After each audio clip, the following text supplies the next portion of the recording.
todos e todes. Quero dar boas-vindas aos nossos admirados palestrantes que generosamente reservaram um espaço em suas agendas para dialogar a respeito desse tema de tamanha importância em nossa sociedade e agradecendo a quem está nos assistindo pelo interesse e atenção.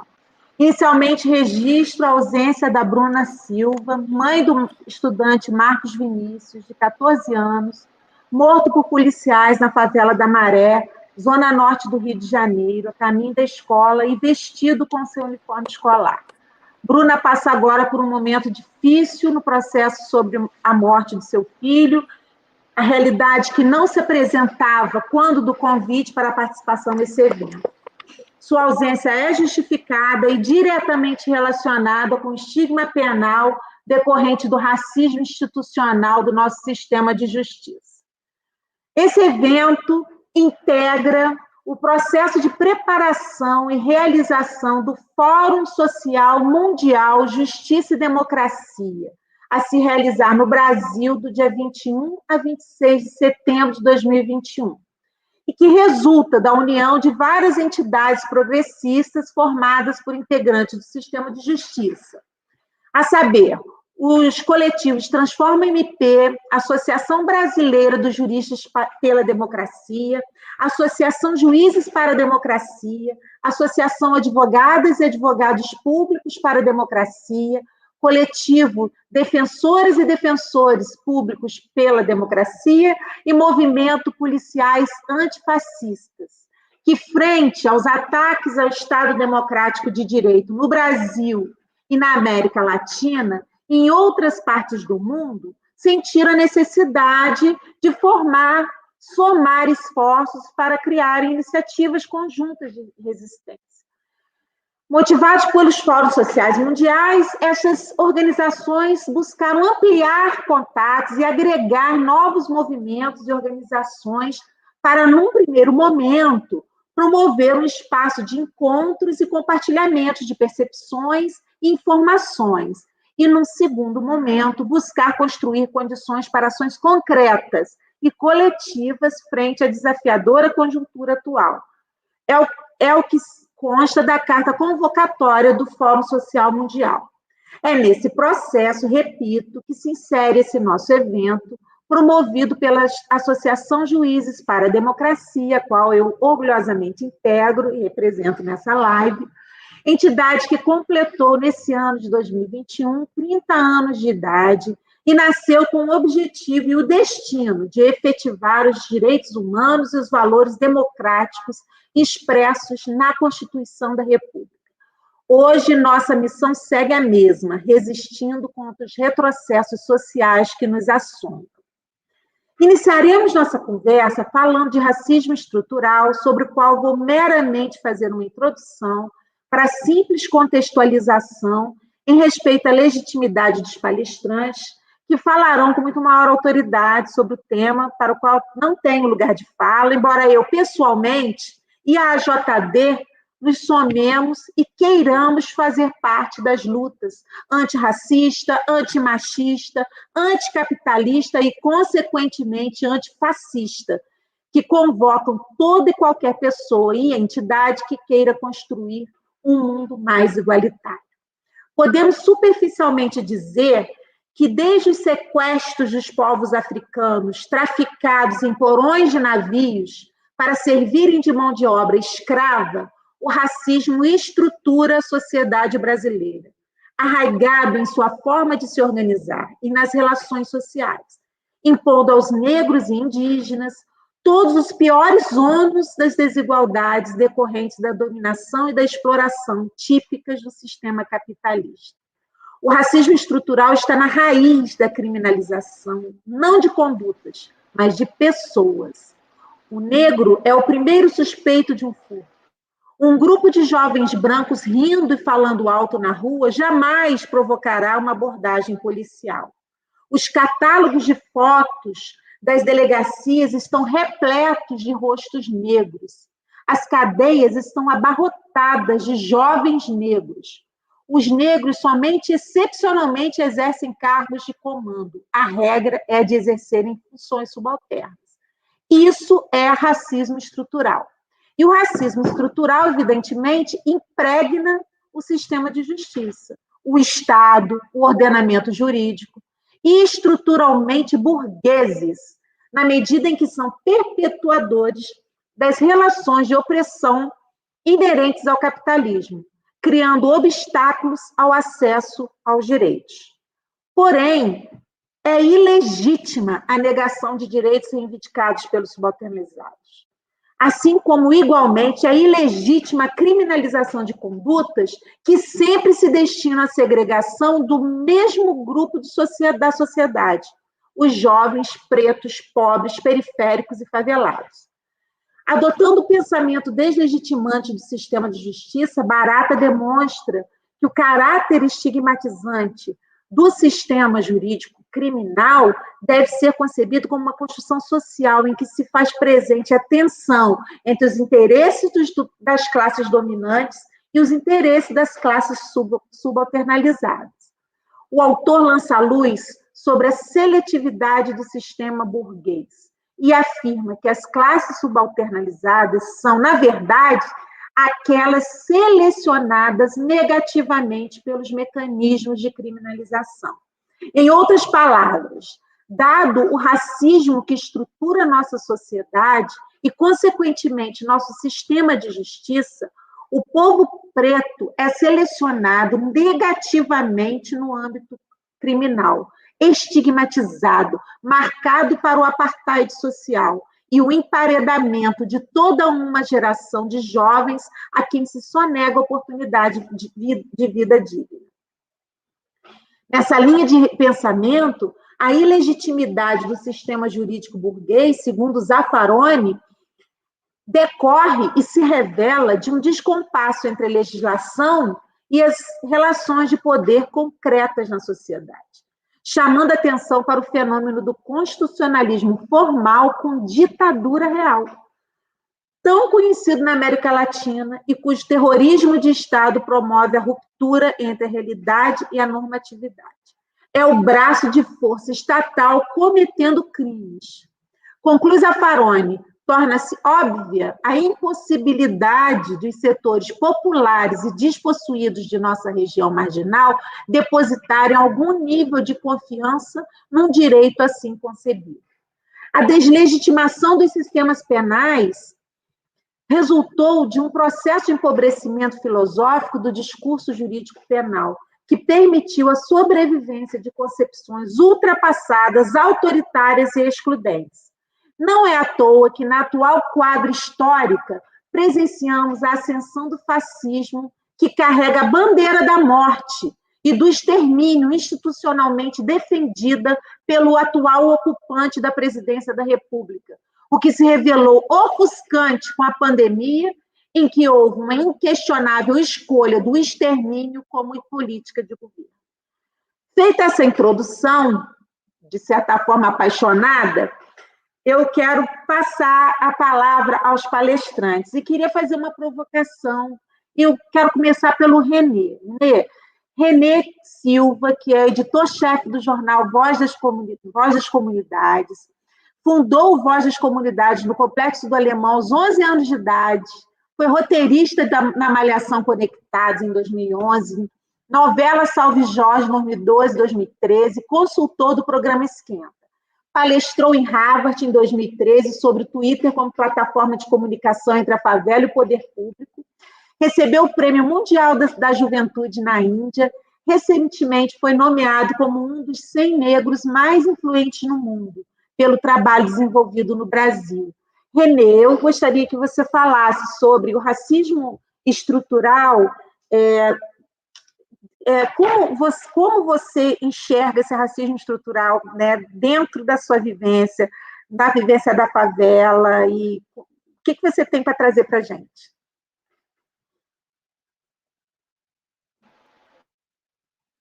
Opa, boa noite, gente. Já quase boa noite, né? Boa tarde ainda. Muito obrigado pelo convite. Fico muito feliz e honrado de estar aqui hoje debatendo com vocês. Infelizmente, a Bruna não pôde estar conosco essa tarde, mas fico feliz de poder estar compartilhando um pouco sobre a nossa vivência, sobre a nossa realidade, né? Eu, enquanto jovem negro favelado, que me vejo a todo momento morrendo, né? Porque quando a Kathleen vai, quando o João Pedro, quando os jovens, o Matheus, agora recentemente, quando os jovens negros favelados se vão, acho que é um pedaço da gente que está indo junto. Porque a gente tenta fazer de tudo para não virar uma estatística, para não ser uma estatística, porque os jovens negros que morrem no nosso país a cada 23 minutos, infelizmente, acabam entrando numa triste estatística do nosso país, que é o jovem negro morrendo a todo momento. Então, eu fico, sim, muito, muito triste quando vejo esse tipo de situação acontecendo dentro das favelas, dentro dos espaços. E quando a gente para analisar, né, o racismo estrutural, quando a gente para entender isso tudo, o que não é de agora, né, é dos anos passados, é de muito tempo, e do quanto tanto o poder público quanto a grande mídia contribui cada vez mais para que isso continue perpetuando, é muito triste. Porque a grande mídia e o poder público tem e deve, na verdade, mostrar que o jovem negro ele pode ser o que ele quiser, ele deve ser o que ele quiser, ele pode construir o que ele quiser. A Kathleen, por exemplo, ela tinha acabado de se formar em moda, estava trabalhando numa loja. O Matheus tinha um sonho, né, de ser oficial. Tinham vários sonhos que acabam sendo perdidos no meio dessa história toda da violência. Eu estava falando agora há pouco, numa outra conversa, que essa desigualdade começa, essa realidade cruel que nós vivemos começa a partir do momento em que a sociedade que tem condições quer discutir sobre meritocracia. Quando se fala de meritocracia num país desigual, num país em que a democracia não é para todos, o acesso não é para todos, você está sendo muito egoísta da sua parte. Porque como você vai discutir meritocracia num país onde uma criança de 6, 7 anos de idade aprende a se esconder de um tiroteio, aprende a diferenciar um tiro de fuzil, de pistola, bomba, granada, todos esses tipos de sons que a gente ouve no dia a dia da favela. Aprendi isso tudo antes de aprender a ler e escrever. Antes de ter acesso a um livro, ela já sabe o que é um tiroteio, ela já sabe o que é um caveirão, ela já sabe o que a polícia representa dentro da favela. Então, a nossa realidade, a nossa desigualdade, né, o racismo estrutural, isso tudo, é muito grande. Quando a gente vê que um jovem, como a Simone, dona Simone mesmo acabou de relatar sobre isso, um grupo de jovens brancos, ele não vai ser perseguido. Em qualquer lugar da cidade, pode estar dentro da favela ou fora da favela. Né? O racismo estrutural é tão bizarro, é tão inacreditável, que eu tenho amigos, jovens, favelados, que são brancos, e muitas das vezes estão dentro da favela, que a polícia, por ser branco, acha que é uma pessoa de fora da comunidade e trata de forma diferente esse jovem branco, mesmo ele sendo do mesmo território que eu. Então, não é só o preconceito com o território, não é só o preconceito com a pobreza. O racismo estrutural, ele vem de muitos anos, não é de agora. Infelizmente, a gente fica cansado de protestar. Nos últimos atos, eu ouvi de muitos amigos, de militantes, de muitos ativistas dizendo: eu não vou mais para ato, eu não vou mais.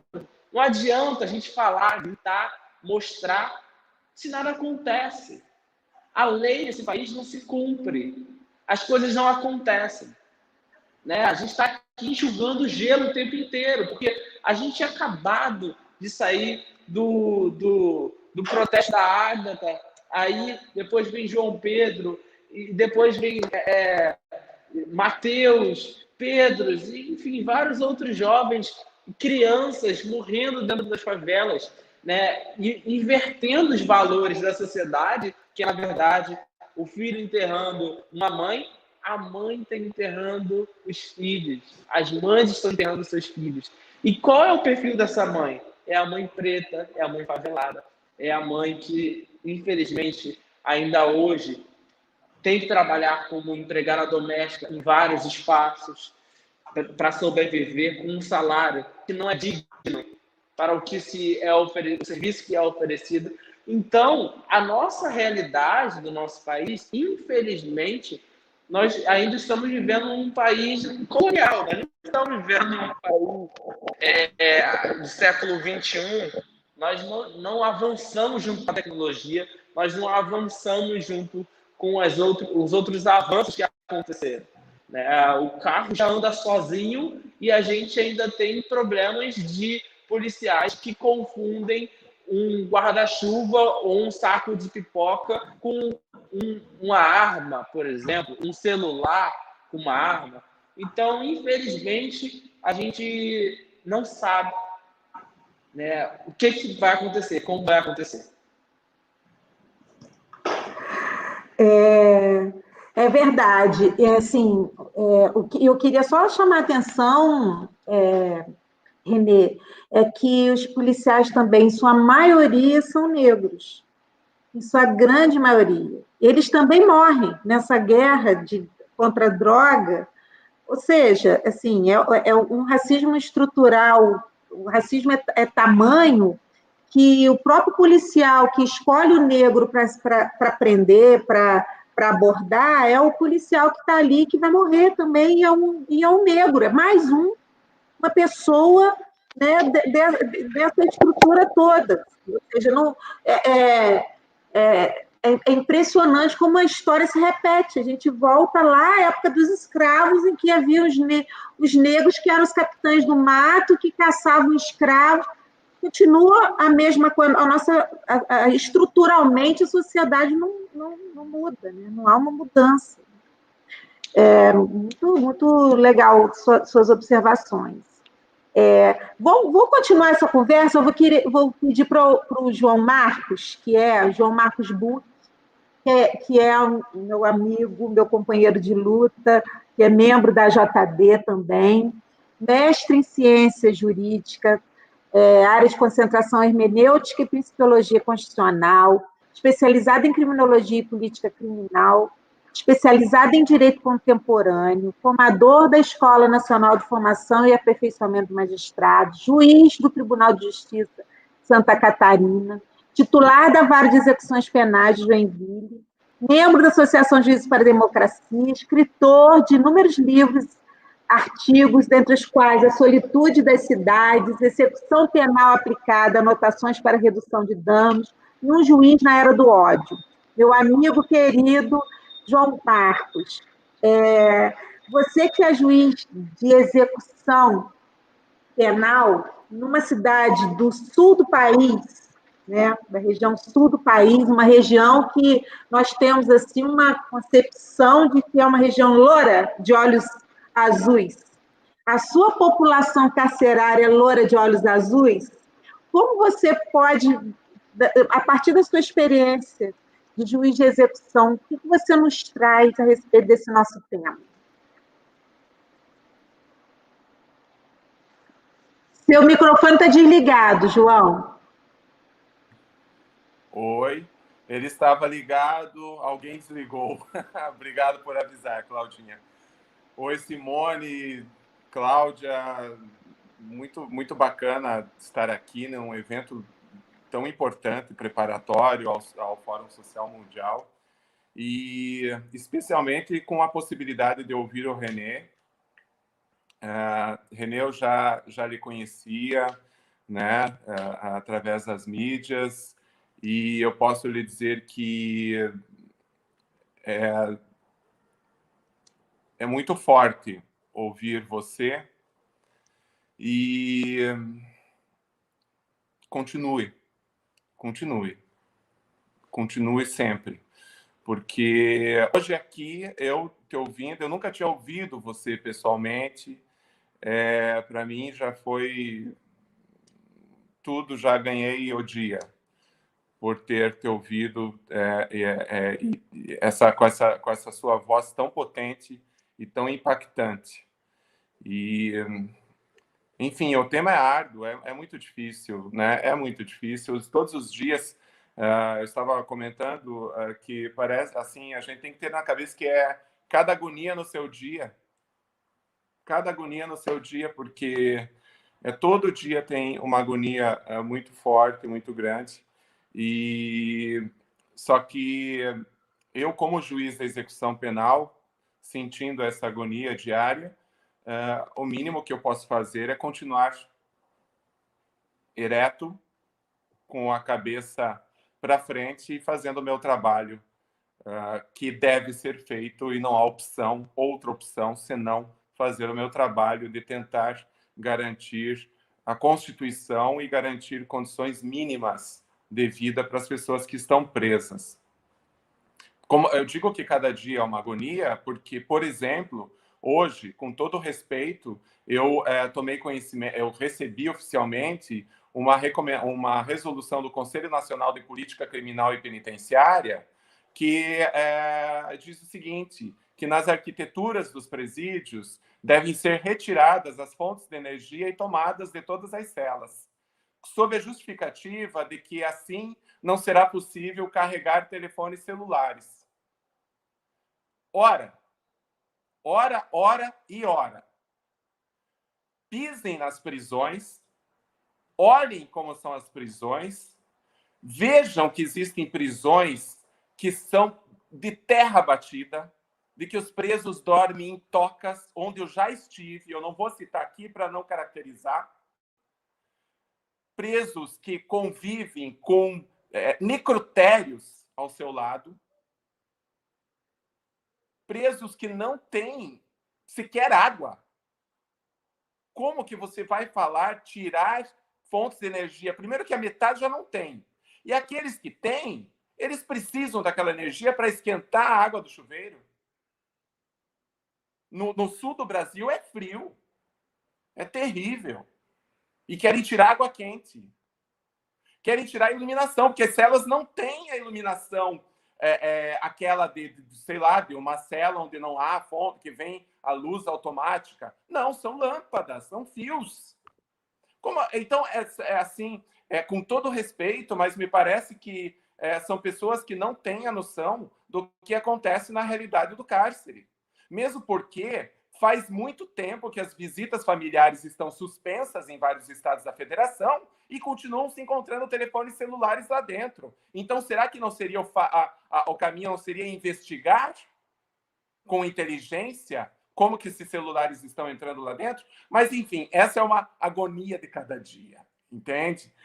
Agora, com referência a essa situação grave de racismo estrutural, Simone, Cláudia, Renê, o que eu quero dizer para vocês é assim: o judiciário brasileiro é branco e racista. O juiz brasileiro é branco e racista. E nós temos que reconhecer isso. Nós temos que finalmente elaborar isso. Porque eu tenho desconstruído o racista que habita em mim ao longo dos anos, e não foi o judiciário que me ensinou como desconstruir. Não foi. Felizmente, eu tive uma estrutura familiar, eu branco, que nunca sofri de racismo, tive uma estrutura familiar com uma oportunidade atrás da outra, e aí o Renê falou da meritocracia. Ora, como eu posso dizer que eu tive o mérito de me tornar juiz se eu tive uma oportunidade atrás da outra? Todos os dias da minha vida, desde que eu nasci, eu tive oportunidades. Uma atrás da outra. Quando eu não aproveitava aquela oportunidade, no dia seguinte vinha uma nova. E no dia seguinte vinha uma nova. E o tempo todo. É claro, existe uma dedicação. De estudos, de aproveitar as oportunidades. Mas eu não posso aceitar o discurso da meritocracia nesse país que é absolutamente abissal socioeconomicamente. né? Então, só que esse entendimento, esse pensar, não foi, infelizmente, dentro do Poder Judiciário que eu recebi. Isso vem da história de minha vida, né? Esses tempos eu fui no Museu Afro-Brasil em São Paulo, antes da pandemia. É um museu lindíssimo, porque fica no Morumbi. É um museu lindíssimo que você pode ficar ali dias visitando, o Museu Afro-Brasil, porque ele conta toda a história das populações negras desde a África, desde o sequestro, mas não fica só na questão da escravidão, fica mostrando a cultura do negro, a sua ancestralidade, a literatura, a pintura, a música. É lindo o museu. E é claro que é um museu que mostra a gravidade do racismo. E lá, numa determinada parede, tinha umas argolas. E essas argolas de ferro, elas tinham diâmetros menores e maiores. E elas serviam para avaliar o preço do negro que chegava no Brasil, nos portos. Então, ele subia naquele tablado e ali, com aquela argola, era medido seu tornozelo e o preço do negro era conforme o diâmetro dessa argola. Se o diâmetro fosse maior, o preço seria maior, porque supunha-se que aquela pessoa tinha poder de tração e de força maior do que o negro que tinha uma canela mais fina. Então, o negro com canela mais grossa valia mais. Eu lembro, muito bem lembrado. Eu sei porque aquela imagem no museu me impactou, porque eu lembro, quando criança, amigos do meu pai conversando num churrasco qualquer, e eu ouvi a expressão: negro de canela fina não vale nada. E eu fiquei pensando, eu tinha 6, 7 anos, eu fiquei pensando, mas como assim? Por que será que ele está falando negro de canela fina não vale nada? Eu, na minha infância lúdica, eu pensei, não, talvez porque ele tenha mais velocidade, ele consiga correr e fugir da escravidão. Assim, eu já tinha mais ou menos na minha cabeça que o negro era escravizado. E ora, é isso. Ali, uma argola de 300 anos atrás, até hoje, faz com que você ouça pessoas falando negro de canela fina não vale nada. Isso está impregnado em nós. E isso foi impregnado em mim. E eu tenho que desconstruir isso diariamente. E mais do que como cidadão, eu tenho que desconstruir isso diariamente como juiz de direito.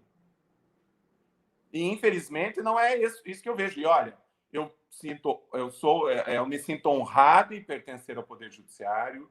É a casa que eu escolhi para exercer a minha profissão. Eu tenho satisfação em ser juiz de direito, mas isso não me torna imune ao fato de eu ver a realidade do Poder Judiciário e tecer críticas ao Poder Judiciário.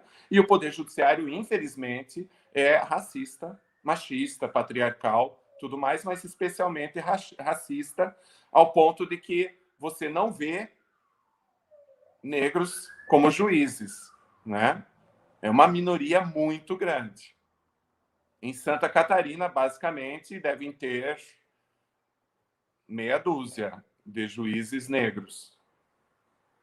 E aí, como eu também faço parte da Escola de Formação e Aperfeiçoamento de Magistrados da Infam, que visa trazer um pouco de ética e humanismo na formação dos juízes para despertar esse senso crítico, quando eu faço as formações para falar sobre sistema prisional, carcerário, eu também falo sobre a questão do racismo, e lá eu encontro.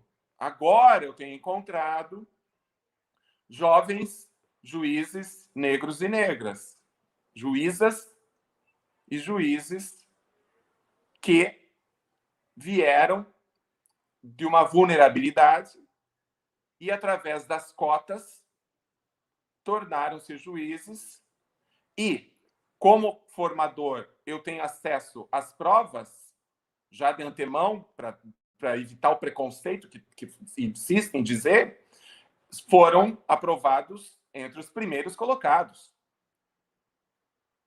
Então, quando eu digo proveniente de cotas, é das cotas universitárias. E eu tive uma aluna juíza que disse: professor, eu tinha 17 anos, ela é negra, eu tinha 17 anos, eu trabalhava numa loja como vendedora e uma amiga falou para mim: fulana, você que sempre gostou tanto de discutir e falar sobre leis, vai lá naquela faculdade que tem cota. E ela falou assim: não, mas eu não sei, eu não vou passar, eu não vou conseguir acompanhar. Vai sim, vai que você consegue. E ela falou: professor, eu fui. E hoje eu estou aqui. E hoje eu sou juíza de direito. Então, só que esses casos são muito excepcionais ainda. Não, e a gente, o cuidado que nós temos que ter, e aí eu ouço colegas falando: não, mas se tem um caso desses, então qualquer um pode, basta querer. Não é assim, o próprio René falou. Você todos os dias tem que lutar para não ser morto. Então, o que eu queria dizer assim, eu vejo um racismo estrutural, o judiciário é produto da nossa sociedade, e como ele é produto de uma sociedade estruturalmente racista, o judiciário também é racista. Só que está na hora de nós reconhecermos isso e nós começarmos a elaborar esse racismo que impregna o nosso sistema, para quem sabe, não sei se nós veremos esse tempo, quem sabe daqui a um tempo nós consigamos ter uma igualdade material, democrática, dentro do Poder Judiciário, no que se refere às populações negras ocupando devidamente, como sempre deveriam ter ocupado, esses lugares. Inclusive, a história tem que resgatar, as personalidades fortes que foram fundamentais para a construção da nossa civilização. E uma delas é o Luiz Gama, que haverá um filme agora, que vai ser lançado, e que não se fala nele nas escolas, na educação. Então, isso também, eu sei que é muita coisa, acabei sendo prolixo, mas eu quis fazer uma abrangência disso aí para dizer que esse é o juiz brasileiro. E que se a gente não abrir os olhos e começar a elaborar isso de uma forma crítica, o futuro vai nos cobrar como nós cobramos, não sei, como nós cobramos do Terceiro Reich da Alemanha nazista. Nós seremos cobrados. E nós temos que começar a fazer por merecer. Eu, Claudinha, Simone, todos nós. Todos os juízes, tá? Mas era isso. Obrigado. Vamos lá, vamos em frente. Maravilhoso, João Marcos. Então, que você demonstrou o que eu tentei falar lá no início, que é verdade. O Poder Judiciário, ele reflete a classe dominante, né? É um poder. Né? Numa sociedade capitalista, o poder não ia ser entregue à classe não dominante. Né? Então, assim, é uma questão assim, de classe mesmo, de oportunidade. O juiz de classe média que tem oportunidade de estudar, né? O estudante de classe média tem oportunidade de estudar, que vem para o Poder Judiciário imbuído da sua concepção de classe, de raça, juiz branco, classe média, entra no Poder Judiciário para manter as relações como elas estão verticalmente organizadas, né? De subalternização, de dominação dos brancos capitalizados sobre os não brancos descapitalizados. E, assim, eu gostaria de trazer alguns exemplos para mais essa rodadinha, alguns exemplos que assim, têm povoado, têm ocupado os nossos noticiários, principalmente cariocas. Semana passada, aconteceu um caso assim, muito peculiar. Um casal, a moça tinha vendido a bicicleta, eu não entendo de bicicleta, mas, pelo que eu entendi, ela prendeu a bicicleta dela com um cadeado E alguém foi lá, rompeu o cadeado. Alguém não, uma pessoa que já encontraram quem foi pelas câmeras. Foi lá, rompeu o cadeado e levou a bicicleta dela, certo? Eles vieram procurando a bicicleta, encontrou um homem negro com a bicicleta esperando, não sei se era namorada, esperando alguém. Estava em pé com a bicicleta. O rapaz abordou, o namorado abordou o rapaz, pegou o cadeado e quis abrir o cadeado com a chave, viu que não conseguiu abrir. Aí o menino começou a filmar. Você tentou abrir, você... Não, é porque eu confundi, é igual da minha namorada. Ele achou que o rapaz, porque era negro, tinha furtado a bicicleta dela. Só que quem furtou a bicicleta dela foi um branco. Foi uma pessoa branca. Loura, de olhos verdes, pelas câmeras. Mas a primeira pessoa que eles suspeitaram de ter sido furtador era o negro. E agora esse homem negro está sendo investigado por receptação, porque comprou essa bicicleta num site de classificados, apresentou documento, não tinha nota fiscal, porque quem é que compra de classificados com nota fiscal? Ninguém compra. Está compreendendo essa inversão completa? E essa inversão a gente vê nas nossas salas de audiências.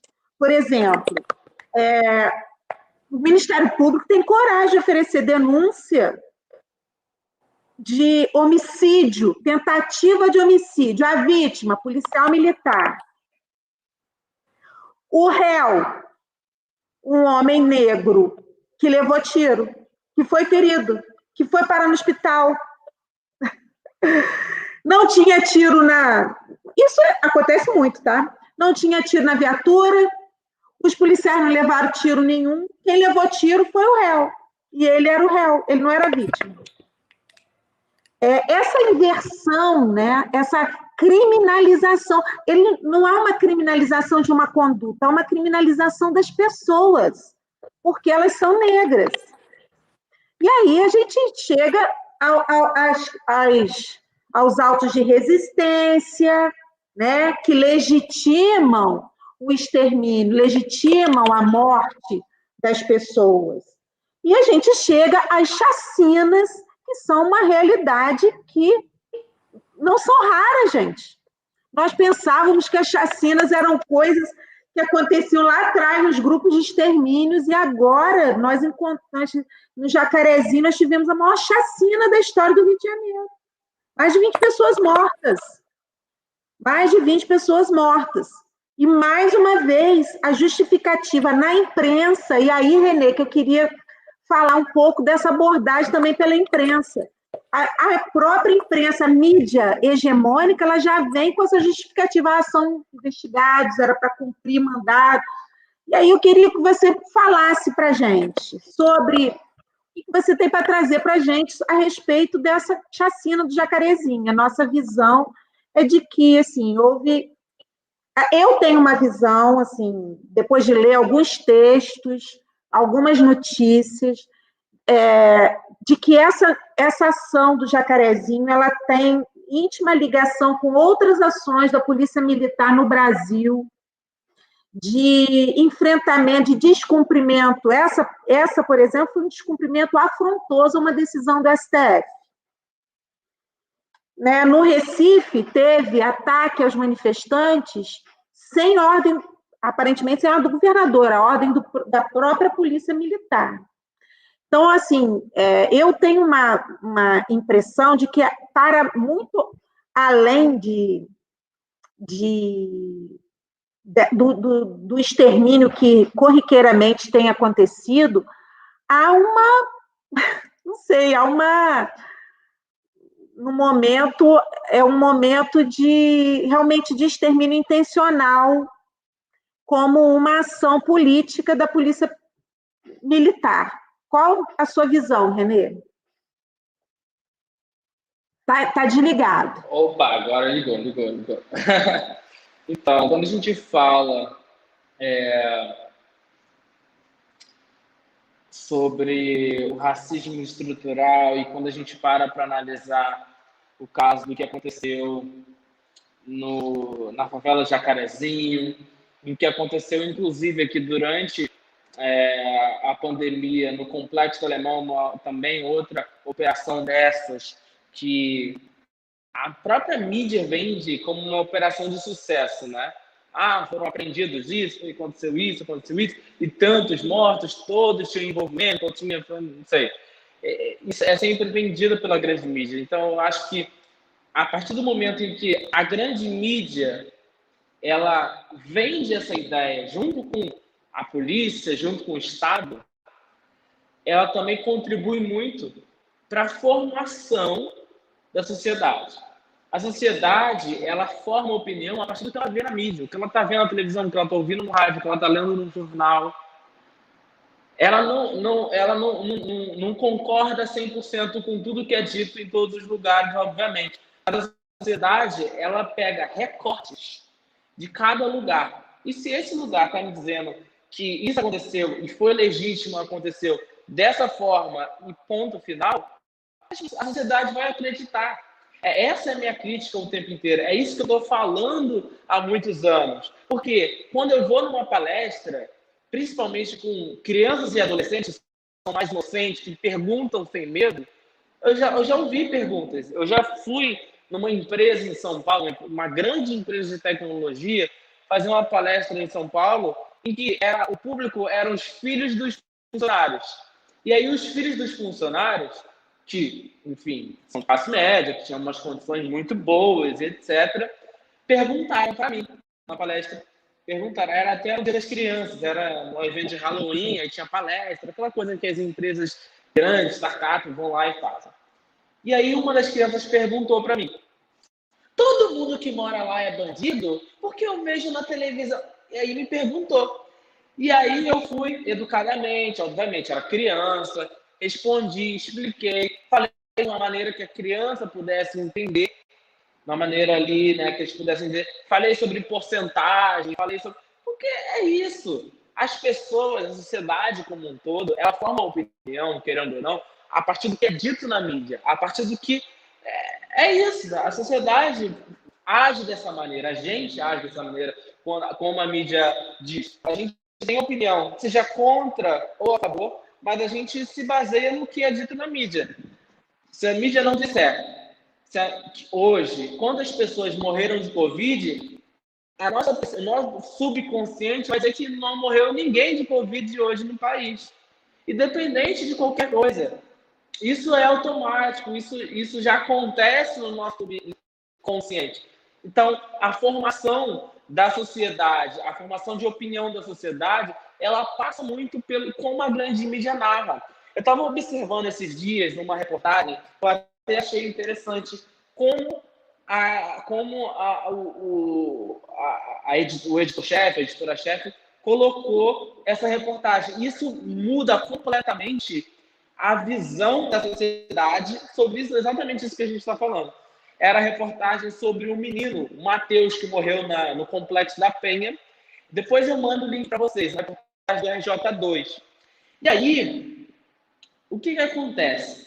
Sempre na mídia é colocado a voz das pessoas, a voz da líder, né? E a última fala era a polícia. A polícia é a última fala. Isso as pessoas podem achar que é bobeira. Não, gente, isso decide completamente o que o telespectador está pensando. E aí, essa reportagem, eles fizeram totalmente o contrário. Eles colocaram a fala da polícia e já tinha uma entrevista que tinha sido feita com a mãe, com a avó e com o pai mais cedo, e eles perguntaram exatamente o que a avó, a mãe e o pai disseram para o porta-voz da Polícia Militar do Rio de Janeiro, Ivan Blas. Perguntaram exatamente. E aí, quando eles foram organizar essa reportagem, eles colocaram a fala do policial, dizendo, nós socorremos a vítima, não sei o que, não sei o que, não sei o que. E aí a mãe fala, mas eles não socorreram, a gente que teve que ir de carro. Então você dá ênfase, a forma como a narrativa é construída na mídia, você diz exatamente o que você quer passar para o seu público. né? Tudo, a construção da reportagem, às vezes pode parecer algo bobo, pode parecer algo simples, mas não. Quando teve aquela reportagem, eu lembro que foi tema de TCC de várias pessoas, quando a Marielle morreu, teve uma reportagem no Fantástico falando sobre o caso Marielle, noticiando tudo, e a reportagem seguinte era sobre o armamento no Brasil, sobre a liberação de armas. Então, isso influencia diretamente no comportamento da sociedade, isso influencia diretamente em tudo. Então, a maneira como a grande mídia narra e fala desses territórios, fala da favela, fala do preto, do favelado, fala de uma operação policial de um jovem negro que morreu, a maneira como isso é falado, isso é mostrado para o grande público, é a maneira como a sociedade vai comentar no dia seguinte. É a maneira como o próprio favelado, que não está a par da história, que só soube por uma notinha no jornal, vai decidir a opinião dele. Ah, não, era bandido. Ah, não, não é. Entendeu o que eu estou dizendo? Exatamente isso. E aí, quando eu falo que o racismo estrutural ele passa por todas as camadas da sociedade, da estrutura da polícia, da estrutura do governo, quando você tem um prefeito que se diz progressista, um governador que apoia um presidente genocida, quando se tem um presidente que não está se importando, você não tem diversidade, você não tem cores, você não tem pluralidade, você não tem uma secretaria de diversidade, você não tem uma legitimidade para falar da sociedade como um todo. Como você vai falar de uma sociedade em que a gente tem a maioria da população brasileira negra? Como que você vai falar se você não tem negros ao seu redor? Se você não tem negros trabalhando contigo, se você não tem negros no poder?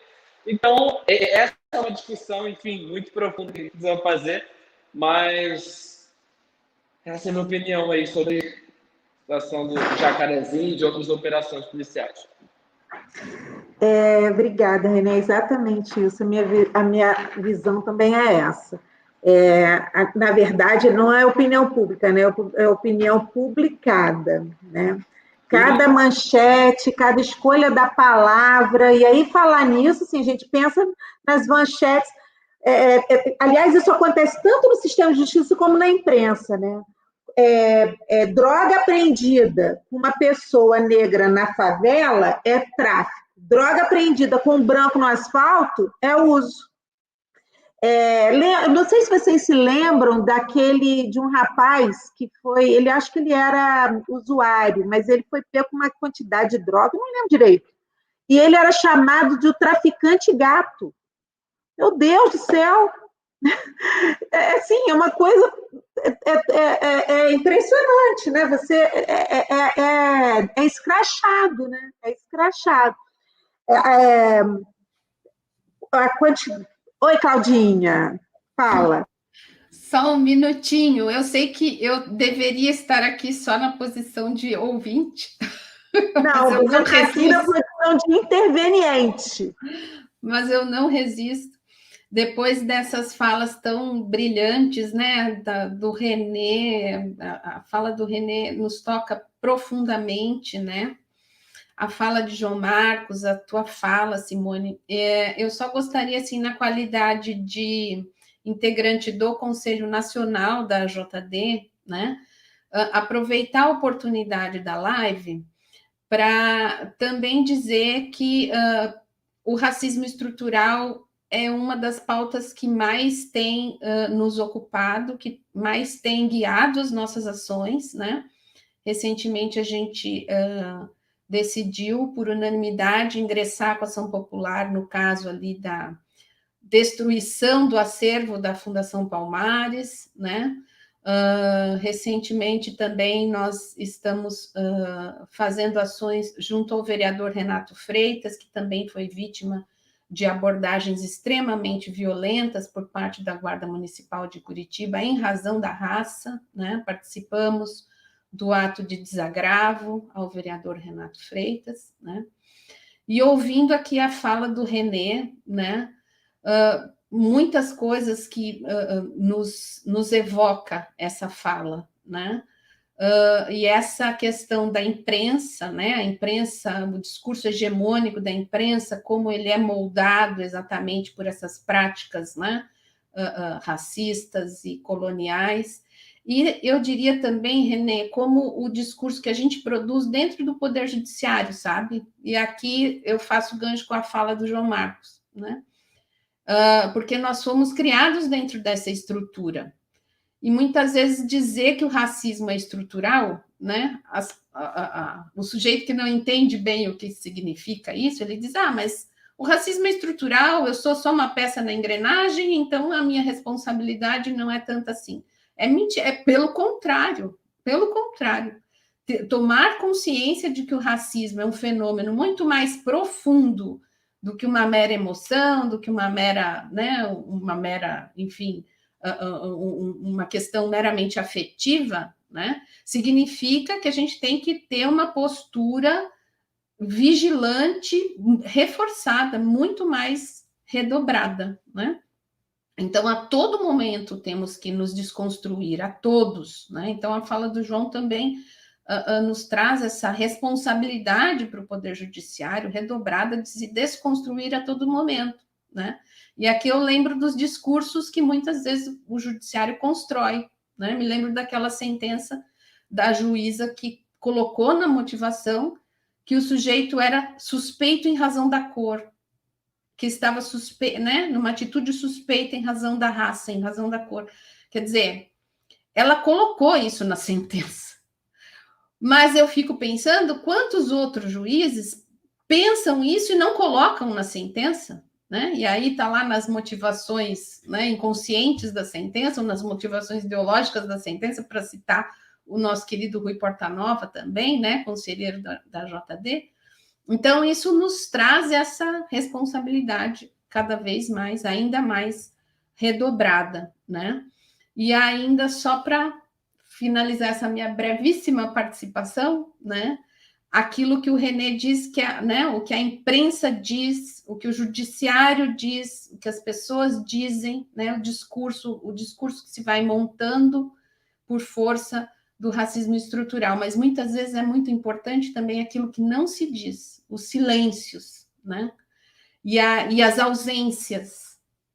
E nesse momento eu queria só ressaltar aqui a ausência da Bruna nessa live, né? A Bruna não está conosco porque ela, na qualidade de mãe do Marcos Vinícius, ela está num ato de exumação do filho. Isso é uma coisa muito cruel, é uma coisa muito violenta.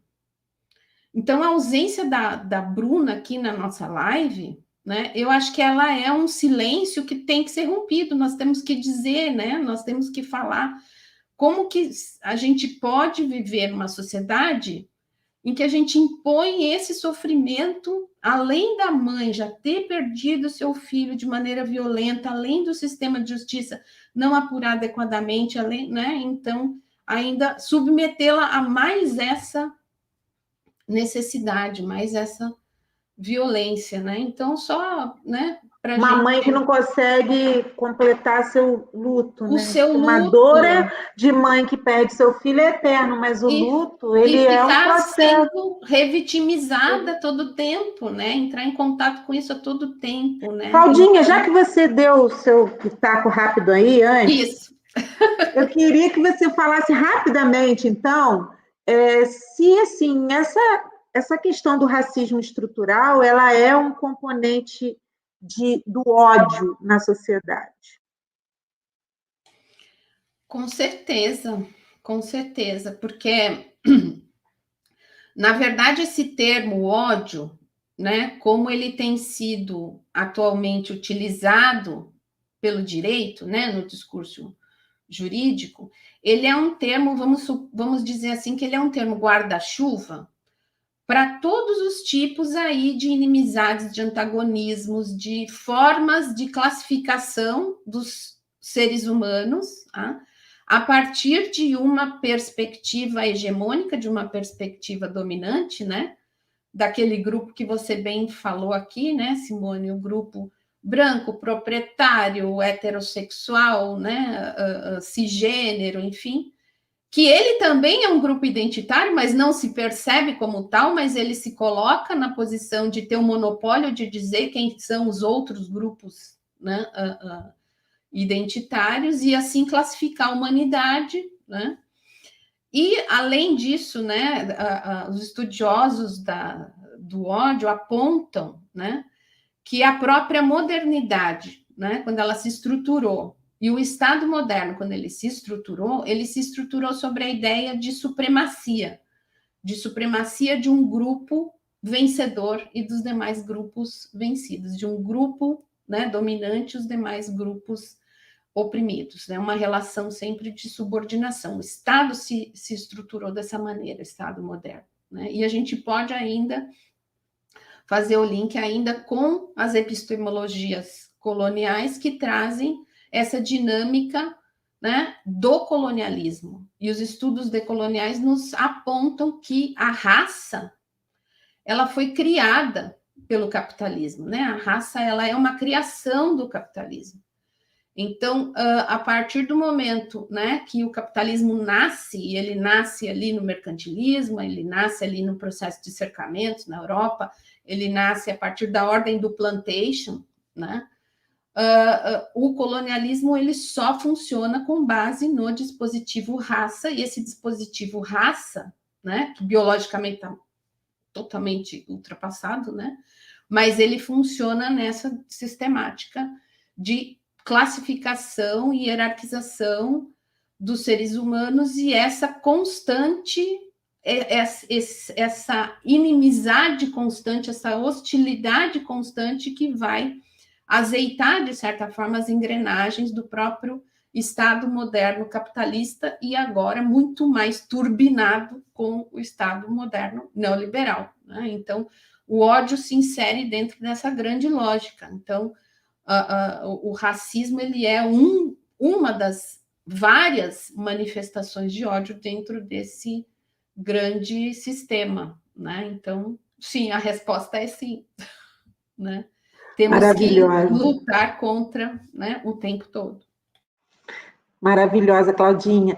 Agora eu vou fazer, é a última rodada, já desistiu, acho que o André, não sei se o André vai entrar, vamos ver.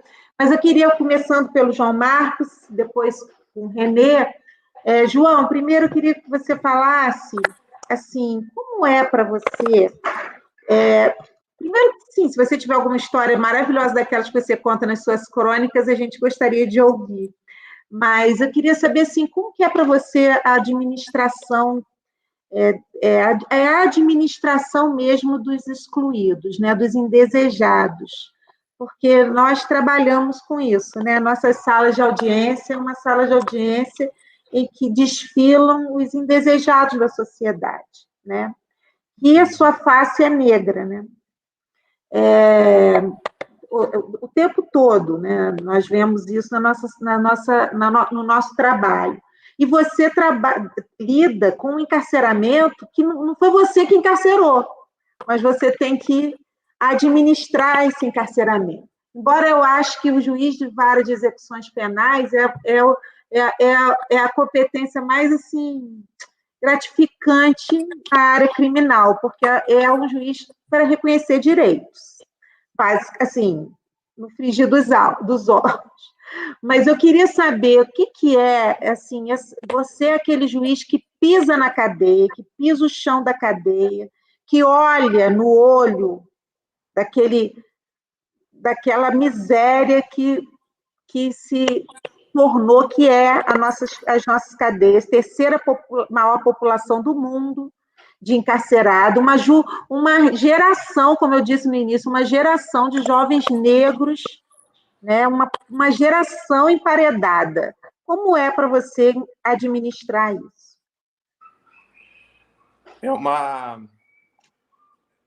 É muito duro. É muito duro. Tempos atrás, um jovem juiz disse assim: João Marcos, estou pensando em ir para a execução penal, o que você me diz? Olha, pensa bem, né? Porque é difícil. Ao mesmo tempo que você tem que ter a noção de que existem pessoas que estão lá precisando da sua atuação e que estão lá neste momento agora, né? 18h05, estão lá passando frio ou passando fome ou sendo violados. Você, como ser humano, também tem fragilidades e não sabe até que ponto você vai conseguir enfrentar tudo isso. Mas quando eu faço esse comparativo e eu coloco muito nas minhas crônicas que são uma forma de sublimação, né, do caos que eu vivo internamente e externamente,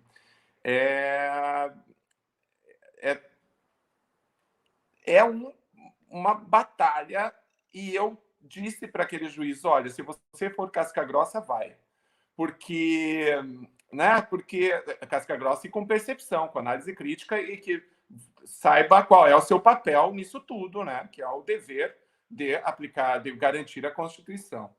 Porque ao longo do tempo eu tenho percebido, e nos coletivos, nos movimentos sociais que eu tenho participado, eu tenho visto que muitas vezes o jovem branco idealista ele vai para frente de batalha, mas na primeira paulada ele desiste. Não me quiseram aqui. Epa, pera lá. Esse pessoal está todo dia batalhando para sobreviver. E você teve uma pequena paulada na tua cabeça e agora você vai desistir? Não é assim que funciona. E eu tenho visto isso ao longo do tempo. Aliás, tem uma cantora sensacional, que é a Bia Ferreira, né? E ela tem uma música que se chama De Dentro do AP, que ela fala exatamente assim, aquele jovem que quer fazer as coisas, mas não tem noção da realidade, não cumprimenta a mulher que está vendendo marmita na esquina, né?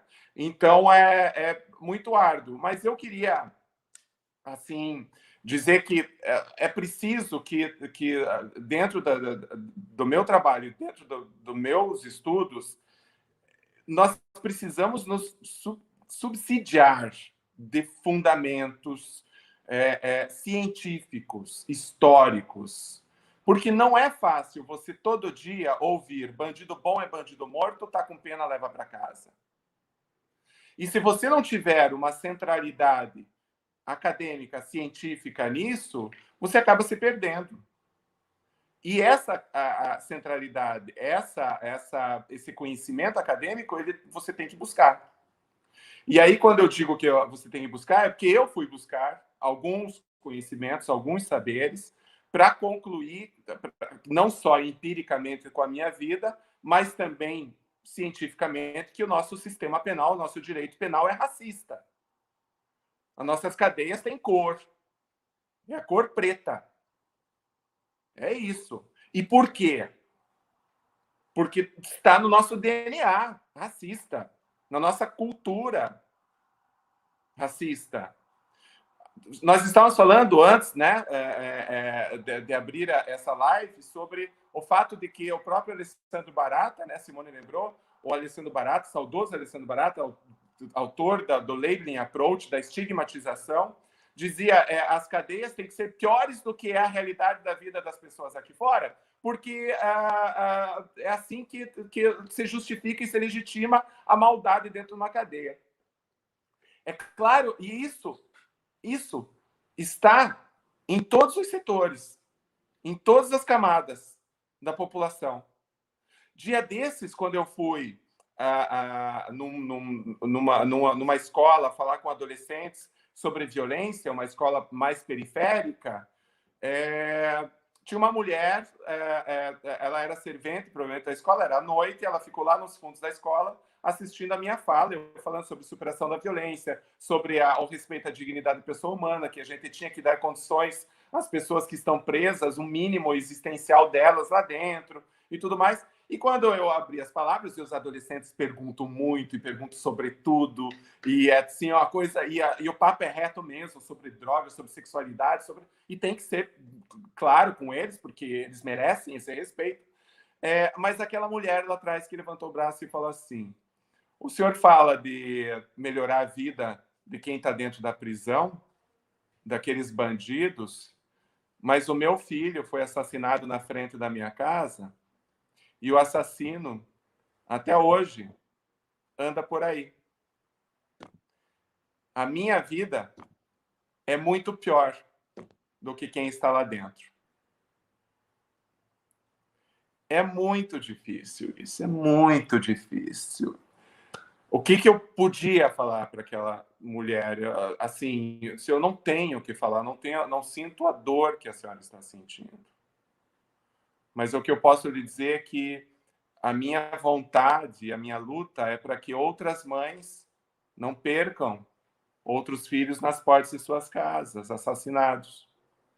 E é por isso que a gente tem que começar a ter o entendimento de que o que leva uma pessoa a ser presa e como que a gente deve tratar uma pessoa que está privada da liberdade. E, ao final, ela foi lá, ela me abraçou, nós choramos, e ela agradeceu que, pela primeira vez, um juiz a tinha ouvido, né? Então, é muito difícil, mas essa ideia, realmente, eu falo esse exemplo, mas isso não é a regra, porque as pessoas economicamente mais vulneráveis, em geral, entendem a necessidade de se preservar a dignidade de uma pessoa e condições mínimas de vida dentro de uma prisão. Ou quem não entende é a classe média, né? E a classe rica, em geral, essa não entende. E aí, eu preciso trazer a fala o fato desse racismo que remonta à época da escravidão. Imagina que o Código Penal de 1830, olha só, o debate do parlamento para a elaboração do Código Criminal de 1830. Qual era o debate na época? Sobre determinadas penas para negros que cometiam crimes. E ficou definido, muito embora poucos parlamentares fossem contra, a grande maioria aprovou no seguinte sentido: se um negro cometesse qualquer tipo de crime, a pena que ele receberia, mesmo que o juiz aplicasse uma pena leve, de uma advertência, de uma prisão de uma semana, de uma prisão de um mês, automaticamente seria convertida ou para a pena de morte, ou para açoite, ou para galés. E qual era a justificativa? Qual foi a justificativa que impregnou esse Código Criminal? A justificativa foi a seguinte: o negro já vive na senzala, em condições ruins. Se nós não tornarmos a cadeia pior do que uma senzala, ele vai cometer os crimes. E ele vai, então, para uma cadeia onde ele vai ter uma vida melhor, onde ele vai ter lá, o selvagem como ele diziam, vai ter uma vida melhor lá. Então, a gente tem que colocar medo nesse povo. Esse é o discurso que nós temos hoje no nosso parlamento, de tornar as cadeias lugares onde você não deseja ir, porque é pior do que a vida aqui fora. E isso é impregnado na nossa sociedade. Com o passar do tempo, com a abolição da escravatura, inconclusiva, nós sabemos, o René sabe melhor do que nós, inconclusiva, né? A disciplina rígida, cruel, de dentro dos engenhos, foi para o sistema penal. Porque a abolição veio e os brancos sentiram medo. E disseram: como agora os negros estarão livres e eles virão para cima de nós? Nós precisamos nos garantir. E foi o direito penal. Foi o direito penal que foi utilizado ali naquele momento. Tá? Então, isso é ao longo do tempo que vem acontecendo. Quando a gente fala de criminologia, que fala de criminologia crítica, da estigmatização, né? da criminologia, a fábrica do cárcere, do Foucault, mas nós não podemos nos esquecer do fator racial, racista, que a América, especialmente, tem, e o Brasil, muito mais. E isso a Vera Regina Pereira de Andrade traz, Juarez Cirino dos Santos, Juarez Tavares, Nilo Batista, né? o Zaffaroni, falando sobre essa questão terrível do nosso sistema de justiça criminal e de sistema prisional, marcado pela cor, que é a cor negra.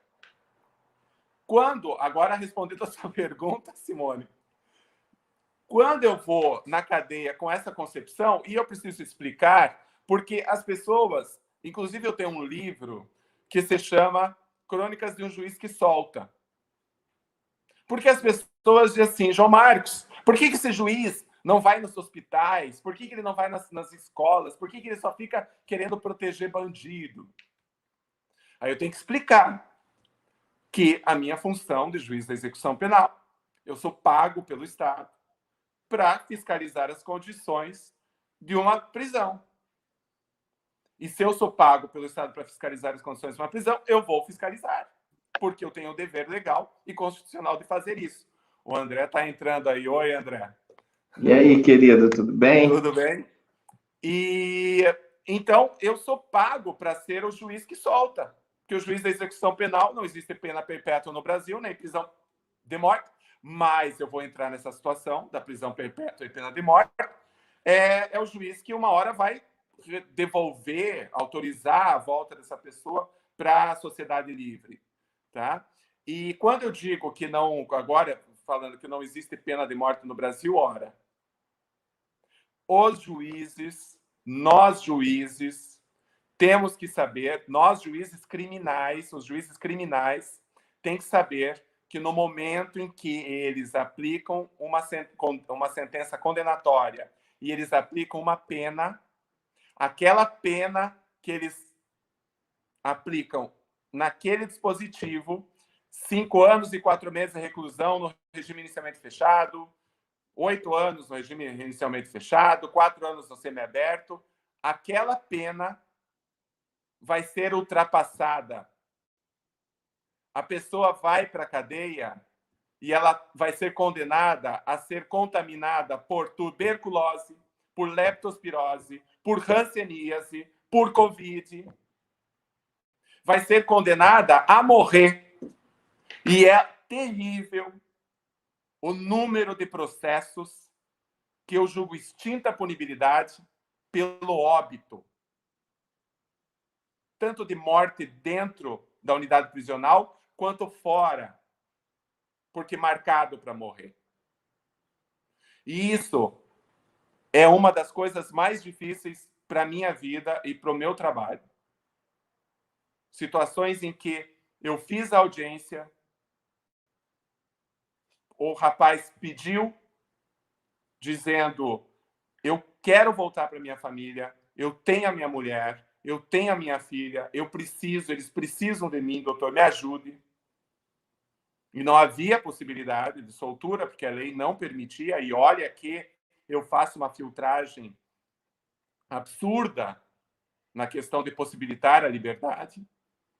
E uma semana depois eu fui comunicado que ele foi morto no pátio de sol por estoques. Eu lembro da face dele, olhando para mim e pedindo.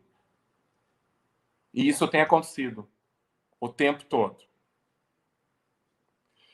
Só que, é claro, existem situações que você precisa, que te trazem satisfação, e eu queria encerrar essa parte da minha fala contando uma situação que foi menos triste, menos trágica, e que isso me sustenta. Porque eu jamais deixei de ir na prisão fazer as inspeções durante a pandemia, porque eu entendo que o juiz da execução penal faz um trabalho essencial e não existe a possibilidade de fazer trabalho remoto, fiscalização remota, não, isso não é impensável. O juiz tem que ir para a prisão, tem que sentir o chão da prisão. Eu tive ontem lá, numa das unidades, fazendo inspeção, conversando com os diretores e depois me reunindo com os presos, representantes dos presos de um determinado pavilhão, no pátio de sol. Então, eles vêm, eu não estou entrando nas celas por causa da Covid, muito embora agora todos estejam já vacinados, felizmente, com a primeira dose. Isso foi uma batalha, né? Que foi uma batalha que sofri ataques de todos os lados, porque eu solicitei informação e agora foram vacinados. Mas depois eu fui lá, daí eu faço uma roda de conversas e eu perguntei para eles, então, sobre tudo. E eles estavam com problema de água fria, né? De um frio de Joinville, terrível, do sul do Brasil. Mas eu fiquei no pátio de sol das 10 da manhã até 1 da tarde conversando com eles. E à 1 da tarde, eu entrei no meu carro e vim para o fórum. No meio do caminho, eu parei para almoçar. Num restaurante arejado, não era fechado. Eu tenho essa possibilidade, eu tenho esse privilégio de poder almoçar no local em que é arejado. E eu tirei a minha máscara, aquelas cirúrgicas. Naquele primeiro momento, eu tirei a minha máscara, peguei um guardanapo, coloquei a minha máscara em cima da mesa e almocei. Paguei a conta e quando eu fui colocar a máscara, mas o cheiro daquela máscara era algo insuportável de respirar. Ainda bem que eu tinha outra máscara no carro. Eu fiquei no pátio de sol e aquela máscara captou tudo. Imagina o que é dentro de uma cela. Por isso que eu digo, o juiz tem que ir no chão da prisão. E numa dessas vezes, no final da nossa conversa, um dos presos, um dos rapazes, um jovem negro, porque, muito embora Santa Catarina seja um estado com percentual maior de brancos, proporcionalmente continua com um número muito maior de negros, né, pretos e pardos nas prisões, porque esse é o foco, né, da nossa necropolítica, do nosso direito. E ele, daí no final, ele disse assim, doutor, eu tinha uma cartinha para ler para o senhor. Daí eu falei assim, então, vai ler, né? Aí ele levantou, tirou, desembrulhou desse tamanho e ele se postou e começou a ler. E era uma análise crítica de uma crônica constante num dos meus livros sobre a estigmatização, sobre a violência, sobre a opressão, sobre o abandono da primeira infância, sobre a evasão escolar. E ele foi lendo com português escorreito e ele terminou. Ele falou, olhou para mim, daí eu fui do lado dele, ele falou assim, é isso, né, doutor? Eu olhei para ele e falei, é isso mesmo, tudo que você disse. Então ali eu vi uma perspectiva de um ser humano que estava se ressignificando. E eu saio da prisão não acreditando na prisão, não acreditando no sistema, mas eu saio acreditando no ser humano. E é por isso que eu continuo indo na prisão, né? Mas era isso. Obrigado, Simone. Agora é o André ali. Obrigada, João. André, meu querido amigo, obrigada por ter conseguido vir. André Luiz Nicoliti é doutor em Direito pela Universidade Católica Portuguesa em Lisboa, mestre em Direito pela Universidade do Estado do Rio de Janeiro, graduado em Direito pela Universidade Federal Fluminense, UF, juiz de Direito do Tribunal de Justiça do Rio de Janeiro, professora adjunto da Faculdade de Direito da Universidade Federal Fluminense, professor permanente do Programa de Pós-Graduação Estrito Sensu em Direito da UniFG, Guanambi, Bahia, autor de livros e artigos jurídicos, entre os quais Manual do Processo Penal, da editora Plácido. André, meu queridão, meu amigo, meu companheiro de lutas, um dos meus mentores. Hoje nós estamos aqui discutindo um assunto que é assim, você vive falando sobre ele, você é uma autoridade sobre esse assunto. Você e o René falam do seu lugar mesmo de fala, mesmo de quem sofre na pele toda essa questão. E nós estamos falando aqui sobre racismo estrutural, estigma penal, e queria ouvir de você qual a sua visão de como o racismo ele é um elemento para o estigma penal no nosso sistema de justiça. Bem, primeiramente, boa tarde a todas, a todos, a todos. É uma alegria, não tanto, né, Simone, estar aqui, porque eu tenho que fazer uma ressalva, mas queria, antes da ressalva, cumprimentar a todos. André, deixa eu só falar que você não é a JD, embora todo mundo ache que você é a JD, eu você sei, não é. Não sou por circunstâncias alheias à minha vontade. Mas cumprimentar o Renê, bom te ver aqui, caro irmão. E dizer, Renê, que a gente não aguenta, né? Num ano em que essa questão racial está tão intensificada, né? Os nossos amigos, ninguém chama a gente para tomar um chopp, até porque está em um momento pandêmico. Então, todo mundo só chama a gente para falar e falar sobre um monte de problema. Eu agora, pelo menos, saí, estou chegando agora, que eu estava num evento mais leve, eu estava entrevistando a Vilma Mello, num programa chamado A Palavra É, e nesse caso a palavra é cinema.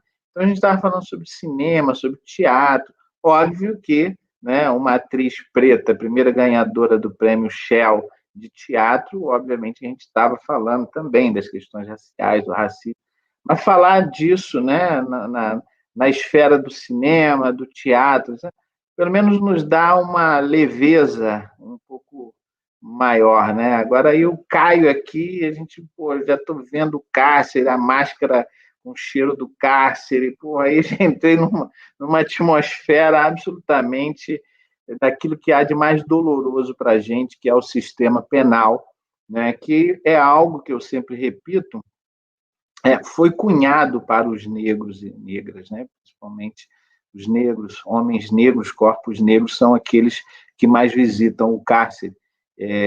Somos praticamente 800 mil presos no Brasil, e a sua maioria absoluta, né, são de pessoas pretas e pardas, ou seja, negras.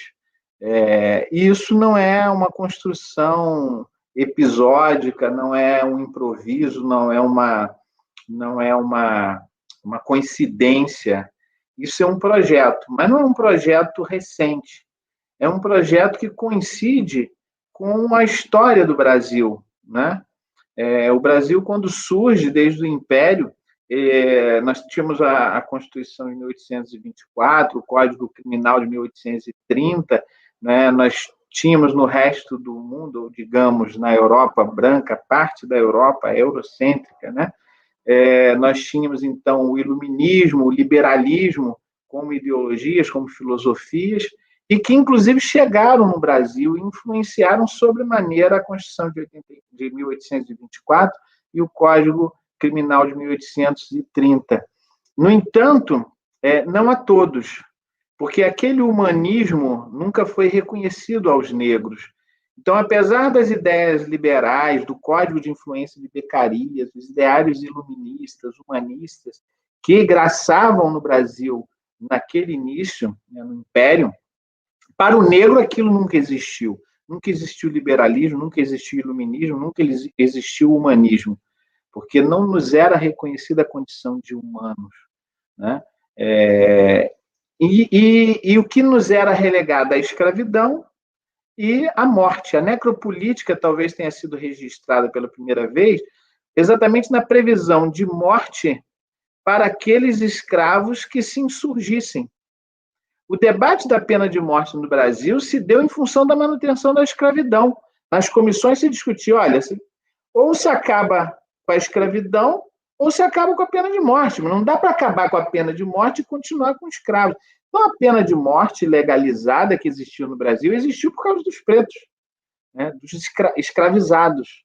Né? Em 1835, a necropolítica se aprofunda, porque a partir de insurreições que ocorreram em Minas e no Nordeste, né, 1833, 1835 no Nordeste, se transformou a lei, né, criando uma lei de 1835 que tornava a pena de morte inapelável aos negros insurgentes, a partir de 2 episódios de insurgência.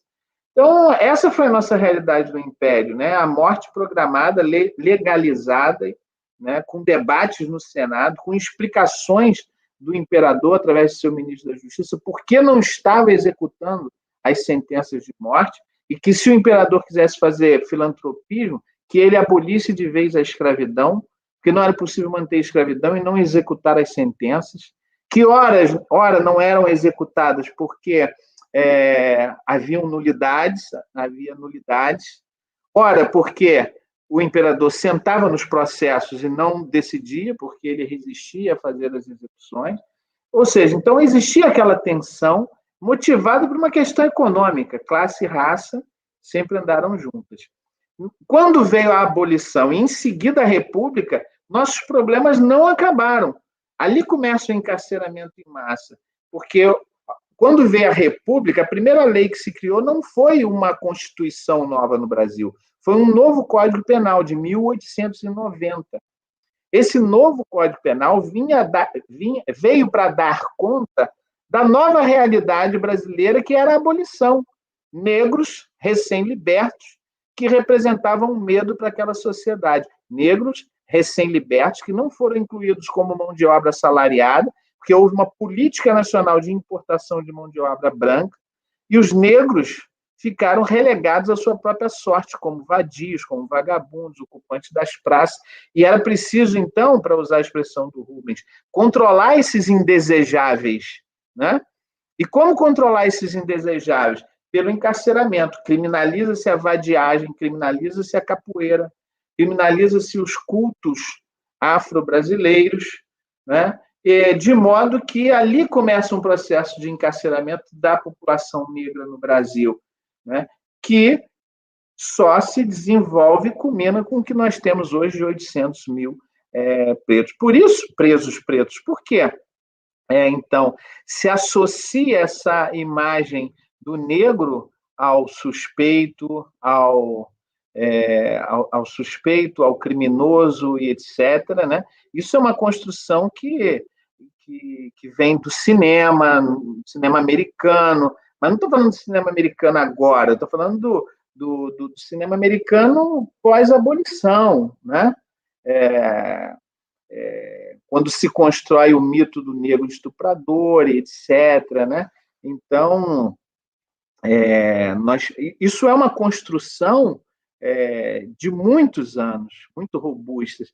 E não à toa você entra, às vezes, como vítima, como aconteceu recentemente, como vítima numa delegacia de polícia para registrar uma ocorrência, e você sai como suspeito de receptação.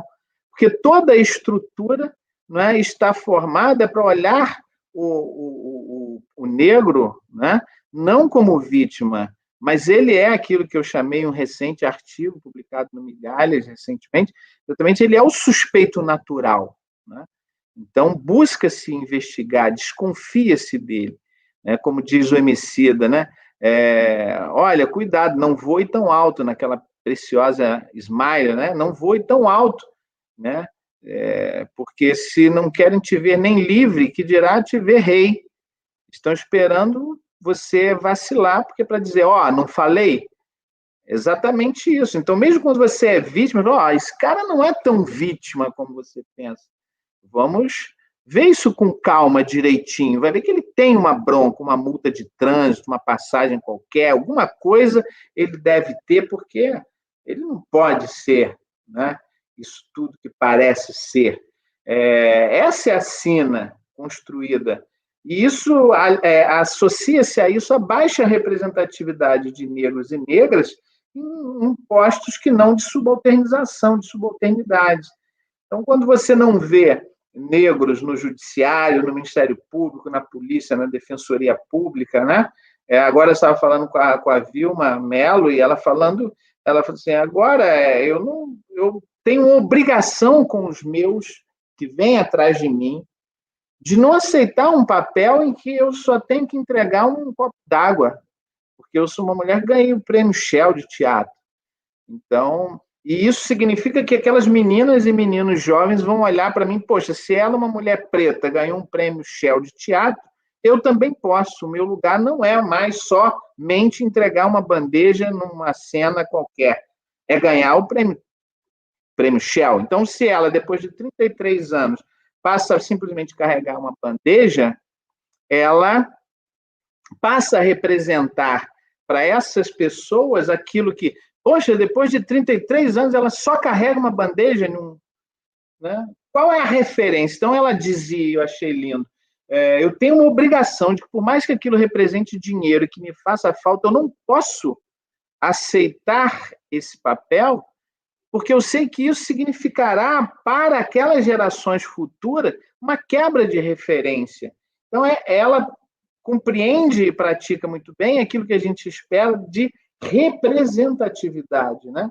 Porque a partir do momento que você só vê negros nas capas policiais, né, nas sessões policiais, você cria e reforça esse estereótipo, né? Porque você não vê negros e negras também em espaços de sofisticação intelectual, de importância política, de desenvolvimento de poder.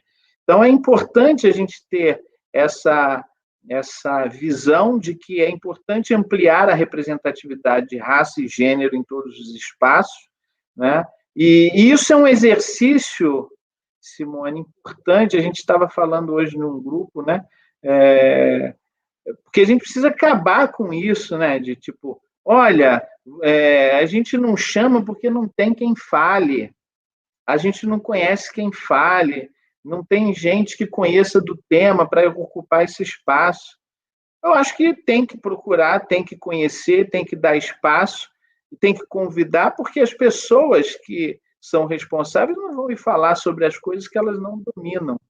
E a gente sabe que mesmo uma pessoa como eu, que teve uma trajetória inteira falando sobre processo penal, sobre dogmática penal, e que muito recentemente vem sendo chamada a falar sobre racismo e outras questões, a gente sabe que a gente tem capacidade para isso, e que muita gente tem capacidade para isso, mas que, mesmo assim, o nosso percurso é diferente. É muito mais difícil para mim. Hoje eu olho ao meu redor, eu praticamente não conheço professor de processo penal, né, negro que tenha espaço e que tenha, digamos assim, uma repercussão no cenário. É óbvio que isso se dá por apagamentos, por falta de oportunidade, mas se dá também porque é difícil conquistar esse espaço.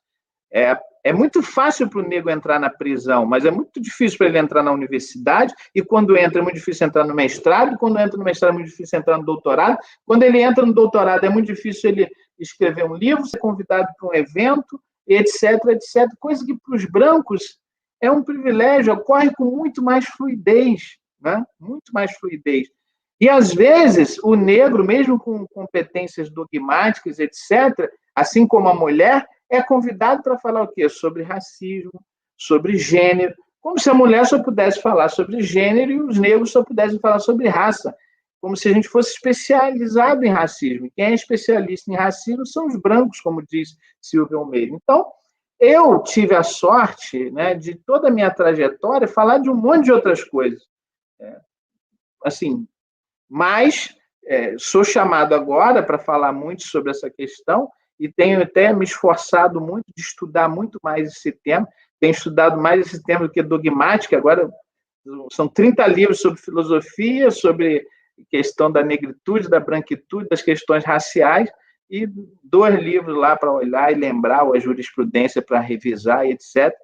Tamanha a exigência do debate atual. Eu me sinto feliz de participar desse debate, mas é importante saber que existem negros e negras no Brasil que estão discutindo uma série de questões complexas e dogmáticas e não têm visibilidade. Então, essa questão do estigma penal trafega muito nessa frequência, né?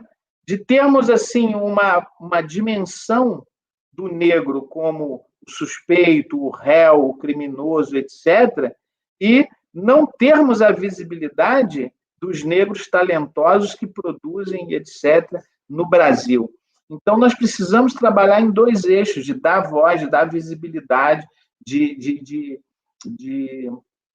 digamos assim, ampliar a representatividade de negros e negras no Brasil, né? E como uma estratégia também de diminuição desse racismo e desse estigma dos negros que ainda são subalternizados, periféricos e etc. Porque quando você tem um delegado, quando você tem um juiz, um promotor sensível, com letramento racial, que já estudou, que participou de debates, que conhece o pensamento e dialoga com a negritude, ele vai trabalhar melhor o tema. Porque eu vejo hoje que mesmo juízes, delegados, promotores, que têm uma perspectiva humanista, liberal, bem intencionada, até mesmo antirracista, falta substância. E que não conseguem perceber as sutilezas das questões raciais, como eu vi também as questões de gênero, como quando passei pela violência doméstica. A violência doméstica me ensinou muito, né? Me ensinou o seguinte: essa questão de gênero, isso não é um negócio que você vai para lá e toca aquela vara, uma das varas mais complexas que eu já vi na minha vida. Mais complexa. Recentemente, a discussão que envolveu o jovem da bicicleta elétrica do Leblon, uma das questões dogmáticas mais complexas, porque como tipificar aquilo? Você tem ali 4, 5 correntes, aquilo é exercício arbitrário das próprias razões, aquilo é calúnia, aquilo é racismo do artigo 20, é injúria racial. Ninguém se entende, isso é uma questão dogmática complexa. E quem melhor que aqueles que passam por essas circunstâncias, né, da vida, ou seja, de ter a sua pele marcada pela cor da noite e trazer para si uma série de infortúnios por conta desse olhar racista, para interpretar e discutir essa dogmática. Então, a gente precisa repensar essas questões todas que envolvem o sistema penal e a própria doutrina, a própria dogmática, os próprios espaços acadêmicos e de poder relativamente a esses fatos. Eu acho que é mais ou menos por aí. André, querido, muito obrigada por você ter se esforçado e chegado a tempo. Muito obrigada. Isso é só amigo que faz mesmo. Amigo assim, ó. Corréu e amigo. Corréu. Corréu.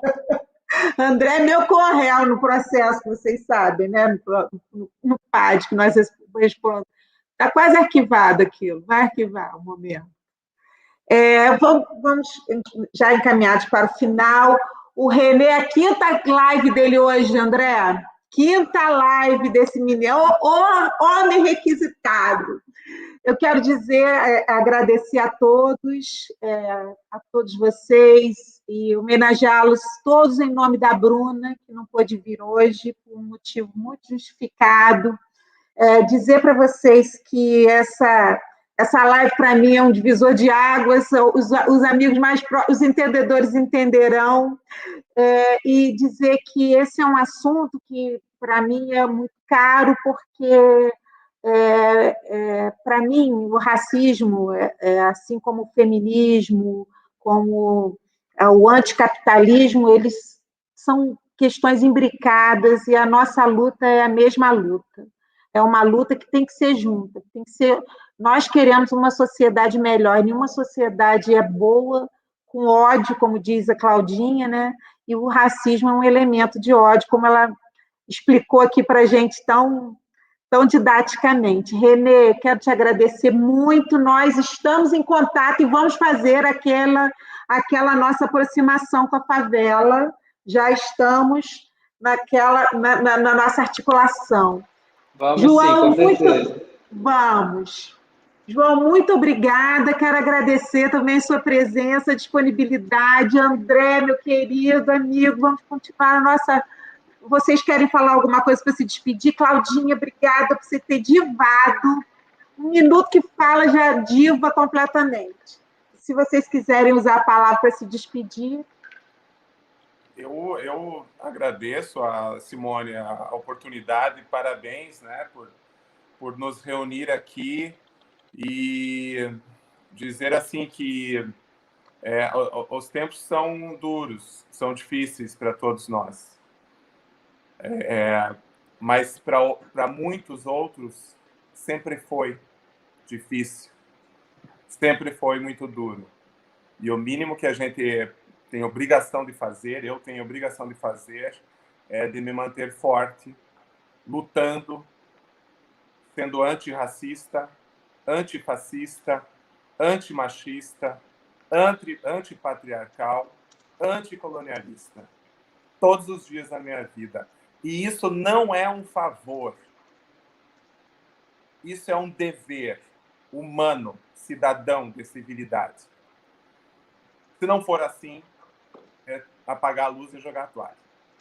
E não será assim. A gente vai continuar forte e juntos. E a gente vai vencer, porque essa onda vai passar. Tá bom? Obrigado, um abração a todos. Adorei te ouvir, Renê. O André nem se fala. Obrigada, João. Renê, quer se despedir? Obrigado demais. Para mim foi uma honra muito grande estar passando com vocês e vamos continuar conectados. Vamos. André?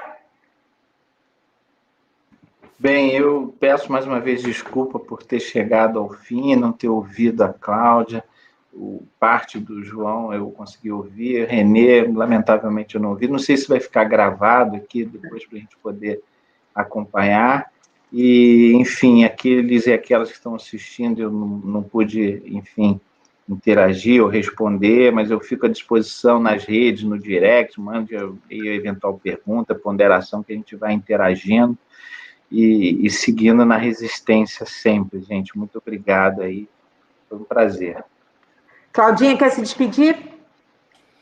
Também quero agradecer a oportunidade, né? Entrei aqui para fazer enfim, né? Dar esse apoio técnico, mas foi um prazer muito grande, né? Poder estar participando e principalmente de estar aqui, ouvir o André, ouvir o Renê, ouvir João Marcos, Simone, sempre é um grande aprendizado. E no início da fala do Renê, né? Ele disse a quinta live e a gente está cansado de tanto participar de eventos e da coisa sempre, mas o que a gente pode te dizer, né, Renê, é que estamos juntos, né, e não dá para a gente jogar a toalha, como diz o João Marcos, né, vamos continuar resistindo, vamos em frente, e a JD, né, é parceira nessa luta antirracista sempre, tá certo? Então, muito obrigada. E obrigada ao Fórum Social Mundial também pela oportunidade de trazer esse tema para a agenda, né? Muito obrigada. Então, vamos agradecendo a todos, encerrado o nosso evento. Obrigada de coração a todos vocês. Na luta sempre.